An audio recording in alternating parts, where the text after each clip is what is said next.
ನಮ್ಮ ಸಂಕ್ರಾಂತಿ ಹಬ್ಬನ ತುಂಬ ಸಿಂಪಲ್ಲಾಗಿ ಆಚರಿಸಿದ್ವಿ. ಯಾಕಂದರೆ ಎಲ್ಲರೂ ವರ್ಕಿಗೆ ಹೋಗೋರು, ಹಾಗೆಯೇ ಇವಳು ಸ್ಕೂಲಿಗೆ ಹೋಗೋರು.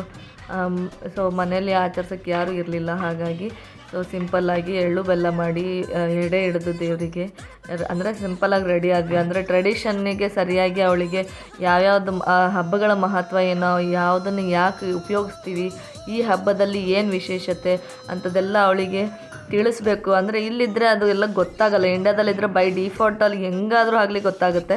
ಬಟ್ ಇಲ್ಲಿದ್ದರೆ ತುಂಬ ಕಷ್ಟ ಅವಳ ಬಗ್ಗೆ ತಿಳ್ಕೊಳ್ಳೋದು. ಹಾಗಾಗಿ ಸೊ ನಮ್ಮ ಕೈಲಾದ ಪ್ರಯತ್ನನ ಎಷ್ಟು ಸಾಧ್ಯನ ಅಷ್ಟು ಮಾಡೋದ್ರ ಮೂಲಕ ಅವಳಿಗೆ ನಾವು ತಿಳಿಸ್ತಾ ಹೋಗ್ತಾ ಇದ್ದೀವಿ. ಜೊತೆಗೆ ಈ ಹಬ್ಬದಲ್ಲಿ ಗಾಳಿಪಟ ಮತ್ತು ಜೋಕಾಲಿ ಆಡೋದು ತುಂಬಾ ವಿಶೇಷತೆ. ಆದರೆ ಇಲ್ಲಿ ಇರೋ ಚಳಿಗೆ ನಮಗೆ ಹೊರಗಡೆ ಹೋಗಿ ಗಾಳಿಪಟ ಬಿಡೋಕ್ಕಾಗೋದಿಲ್ಲ. ಅಂದರೆ ಗಾಳಿ ಏನೋ ಇರುತ್ತೆ, ಆದರೆ ಅದ್ರ ಜೊತೆಗೆ ತುಂಬಾ ತಣ್ಣಗಿರೋ ಗಾಳಿ ಬೀಸುತ್ತೆ. ಹಾಗಾಗಿ ನಾವು ಬೇಡ ಅಂಥೇಳಿ ಮನೆಯಲ್ಲೇ ಜೋಕಾಲಿ ಕಟ್ಟಿ ಸೊ ಅಲ್ಲಿ ಆಡಿಸಿದ್ದೆ. ಹಾಗೆಯೇ ರೊಟ್ಟಿ ಮಾಡಿದ್ದೆ ಧಾನ್ಯಗಳಿಂದ.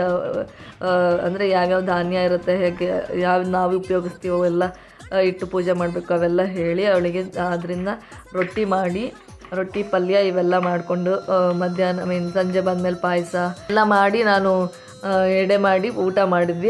ಇಲ್ಲಿ ನಮಗೆ ನಾವಷ್ಟೇ ಹಬ್ಬ ಮಾಡ್ತೀವಿ ಏನೇ ಆದ್ರೂ. ಅಂದರೆ ಎಲ್ಲರೂ ವೀಕ್ ಡೇಸ್ ಆಗಿಬಿಟ್ರೆ ಯಾರೂ ಸಿಕ್ಕಲ್ಲ ಜೊತೆಗೆ ಆಚರಿಸೋದಕ್ಕೆ. ಆದರೆ ನಮ್ಮ ಇಂಡಿಯಾದಲ್ಲಿ ಹಾಗಲ್ಲ. ಇದು ನೋಡಿ ಹೋದ ವರ್ಷ ಆಚರಿಸಿದ್ದು ನಾವು ಎಷ್ಟು ಚೆನ್ನಾಗಿ ಅನಿಸುತ್ತೆ. ಅಂದರೆ ನಾವು ಎಷ್ಟು ತಿಂತೀವಿ ಏನು ಮಾಡ್ತೀವಿ ಅನ್ನೋದಕ್ಕಿಂತ ನಾವು ನಮ್ಮ ಫ್ಯಾಮಿಲಿ ಜೊತೆಗೆ ನಮ್ಮ ಹಬ್ಬಗಳನ್ನ ಆಚರಿಸ್ತೀವಿ. ಅದಂತೂ ಅದು ತುಂಬಾ ವಿಶೇಷತೆ ಅನ್ಬೋದು. ಹಾಗೆಯೇ ನಮಗೆ ಅದರಿಂದ ಎಷ್ಟೋ ಮನಸ್ಸಿಗೆ ತೃಪ್ತಿ ಆಗುತ್ತೆ. ನೋಡ್ತಾ ಇರ್ಬೋದು ವೆರೈಟಿ ಇದ್ದಾವೆ, 2 ಥರದ ರೊಟ್ಟಿ, ಬುತ್ತಿ ಅನ್ನ, ಹಣ್ಣುಗಳು, ತರಕಾರಿಗಳು, ಸ್ವೀಟು, ಹಾಗೆಯೇ ಮಜ್ಜಿಗೆ, ಪಲ್ಯಗಳು ಇಷ್ಟೆಲ್ಲ ಇರೋದು ನೋಡಿದ್ರೆ ತುಂಬಾ ಖುಷಿ ಆಗುತ್ತೆ. ಹಾಗೆಯೇ ನಾವು ಎಲ್ಲರನ್ನೂ ಕೂರಿಸಿ ಬಡಿಸೋದಾಗಿರ್ಬೋದು, ಅದನ್ನೆಲ್ಲ ಅವಳಿಗೆ ಹೇಳ್ಕೊಡ್ತಾ ಇದ್ದೆ. ಬಡಿಸ್ಬೇಕು, ಹೆಂಗೆ ಬಡಿಸ್ಬೇಕು, ಯಾವ ಥರ ಕೇಳಬೇಕು, ಅವೆಲ್ಲ ಅದನ್ನು ಅವಳು ಕಲಿತಾ ಇದ್ಲು.